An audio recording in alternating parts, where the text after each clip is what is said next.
हमारे देश में सोमवार सिर्फ हफ्ते का एक दिन नहीं होता, लाखों घरों में यह विश्वास का दिन होता है। कहीं कोई माँ महादेव को जल चढ़ा रही होती है, कहीं कोई बेटी अपने भविष्य के लिए प्रार्थना कर रही होती है और कहीं कोई परिवार 16 सोमवार के व्रत का एक और संकल्प निभा रहा होता है। सदियों से चली आ रही यही परंपरा आज भी लोगों को भगवान शिव से जोड़ती है। 16 सोमवार व्रत वही परंपरा है। आज हम इसे शुरू से आखिर तक समझेंगे, बिल्कुल सही तरीके से, बिना कुछ छोड़े। शुरू करने से पहले एक बात जानना जरूरी है। 16 सोमवार व्रत की विधि अलग अलग क्षेत्रों में, परिवारों और गुरु परंपराओं में थोड़ी भिन्न हो सकती है। इस वीडियो में हम सबसे प्रचलित और व्यापक रूप से मानी जाने वाली विधि साझा कर रहे हैं। यदि आपकी कुल परंपरा या गुरु ने अलग नियम बनाए हैं तो उन्हीं का पालन करें। सोल वेद पर हम मानते हैं कि हर व्रत सिर्फ एक रस्म नहीं, एक साथ चला जाने वाला सफर होता है। तो अगले 16 सोमवार हम भी आपके साथ इसी वीडियो के जरिए बने रहेंगे। एक बात पहले साफ कर ले, यह व्रत सिर्फ कुंवारी लड़कियों के लिए नहीं है।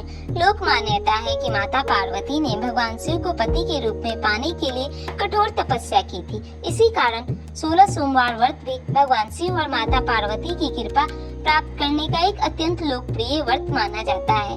इसके अलावा एक ब्राह्मण ने अच्छी पत्नी पाने के लिए, एक राजकुमारी ने बेटा पाने के लिए और एक पुजारी ने अपनी बीमारी से ठीक होने के लिए यह व्रत किया था।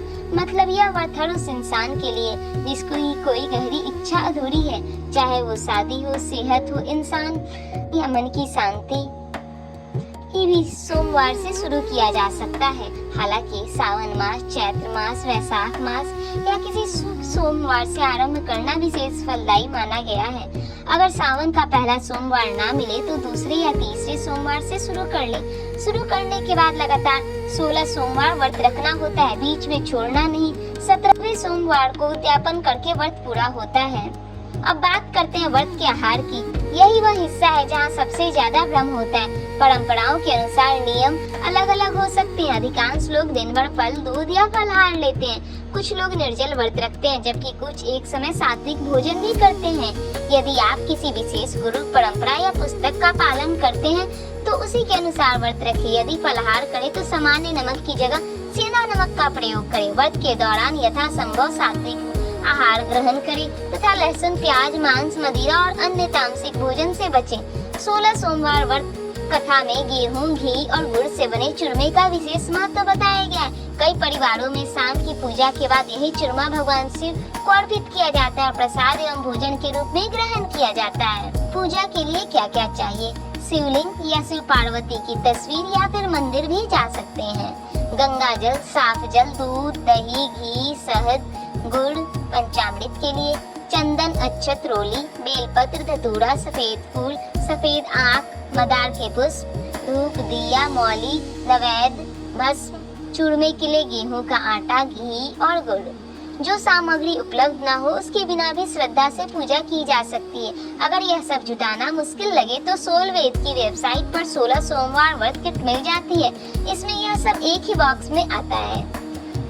सुबह की तैयारी। सुबह जल्दी उठे, ब्रह्म मुहूर्त में नहाएं, साफ कपड़े पहने, पूजा की जगह साफ करें। अगर संभव हो तो सोमवार के दिन पास के शिव मंदिर जाकर दर्शन करें और जलाभिषेक करें। बहुत से लोग घर की पूजा के अलावा यह करते हैं क्योंकि मंदिर जाकर शिवलिंग पर खुद जल चढ़ाने का एक अलग ही सुकून होता है। अगर मंदिर जाना संभव ना हो तो घर की पूजा भी उतनी ही संपूर्ण मानी जाती है। पूजा का क्रम। सबसे पहले गणेश जी का स्मरण, भगवान शिव, माता पार्वती का ध्यान, नंदी को प्रणाम, संकल्प, अभिषेक, बेलपत्र, धतूरा, पुष्प, मंत्र जाप, आरती, क्षमा प्रार्थना, प्रसाद, संकल्प।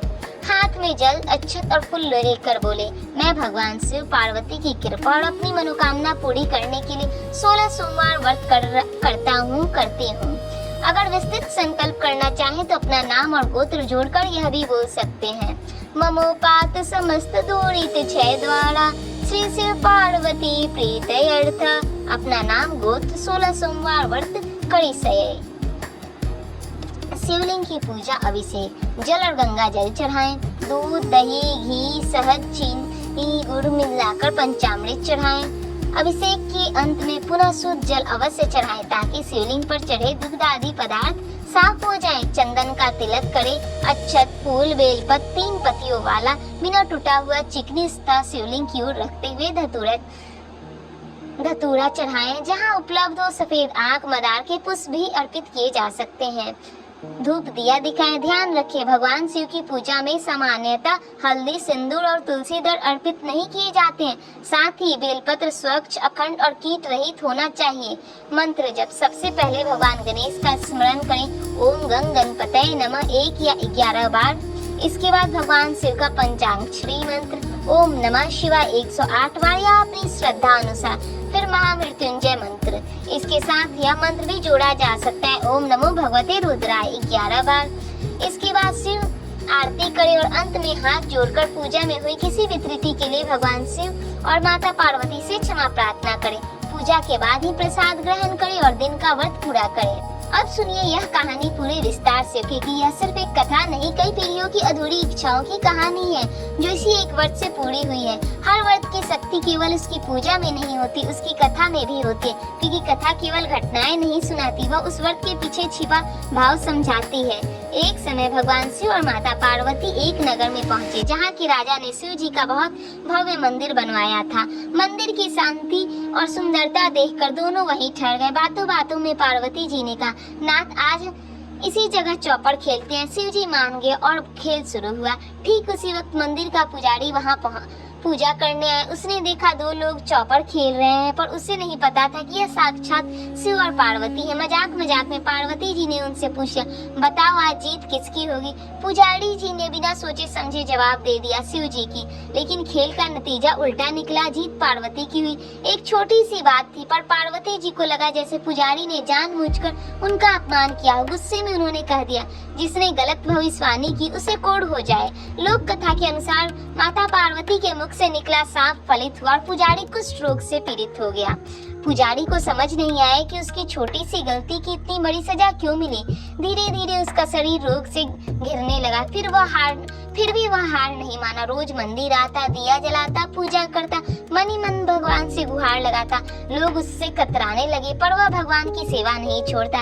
एक दिन कुछ अप्सराएं मंदिर के पास से गुजर रही थी। उन्होंने पुजारी की हालत देखी, उसका रोग, उसके ध्यान, फिर भी उसकी आंखों में बुझी ना हुई श्रद्धा। उन्हें दया आ गई। उन्होंने उसे पास बुलाकर कहा, तुम 16 सोमवार का व्रत करो, महादेव जी बहुत जल्दी प्रसन्न होते हैं, तुम्हारा कष्ट दूर हो जाएगा।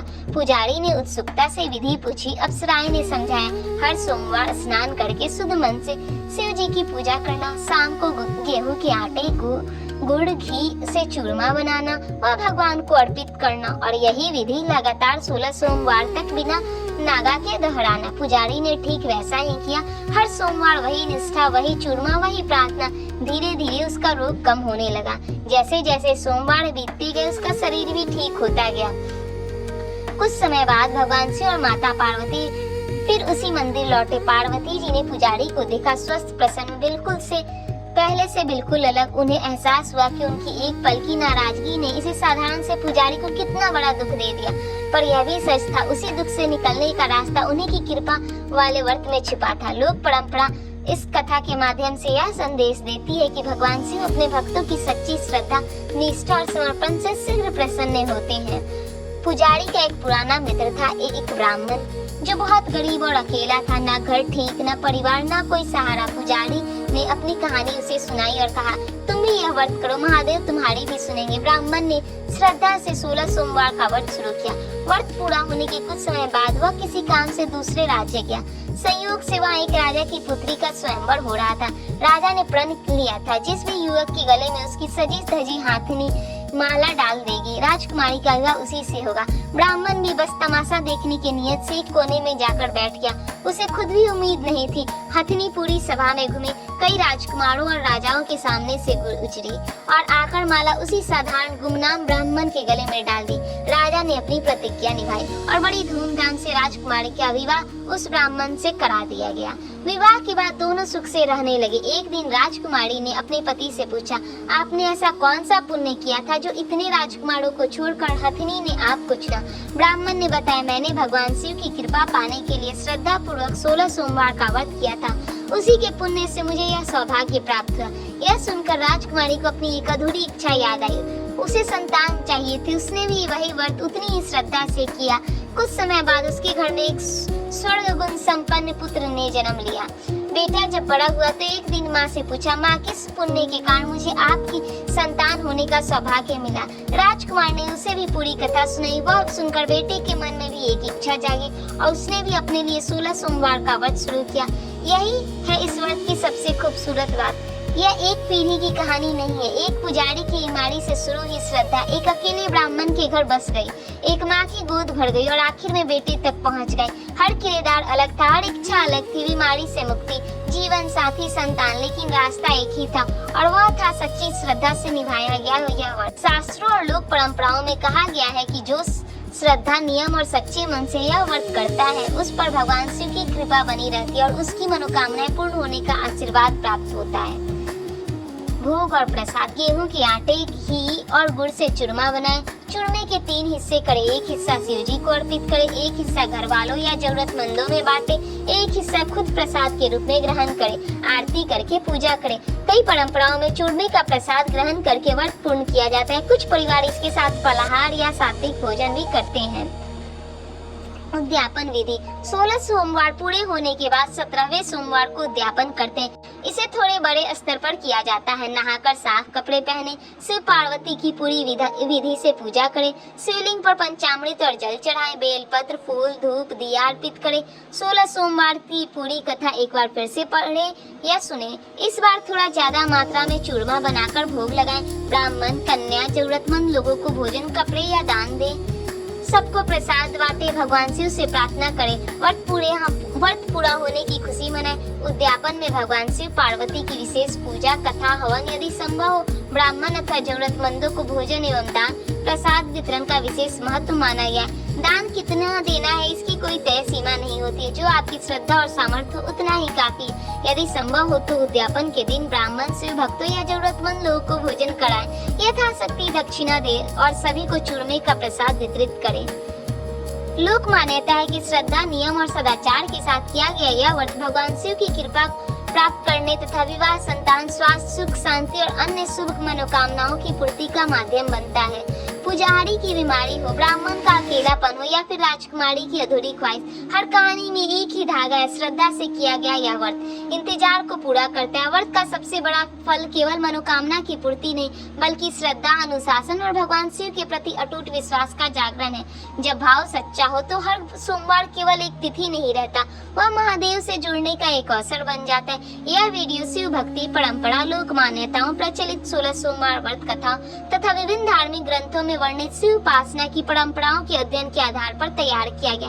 अलग अलग क्षेत्रों, कुल परंपराओं, गुरु परंपराओं में विधि एवं नियमों में कुछ भिन्नता हो सकती है। यदि आपके गुरु या परिवार की परंपरा अलग हो तो उसी का पालन करें। अगर आप यह व्रत शुरू कर रहे हैं तो कमेंट में जरूर बताइए। हम अगले 16 सोमवार आपके साथ इसी तरह जुड़े रहना चाहते हैं जैसे कोई अपना साथ चलता है। और अगर पूजा का सामान इकट्ठा करना मुश्किल लग रहा है तो हमारी वेबसाइट पर 16 सोमवार व्रत किट मिल जाएगी। सारा सामान एक ही बॉक्स में, लिंक डिस्क्रिप्शन में है। तमेव माता च पिता त्वमेव, त्वमेव बंधु च सखा त्वमेव, त्वमेव विद्या द्रविणं त्वमेव, त्वमेव सर्वं मम देव देव। अगर यह वीडियो आपको काम का लगा हो तो चैनल को सब्सक्राइब कीजिए, वीडियो को लाइक कीजिए और अपने परिवार, दोस्तों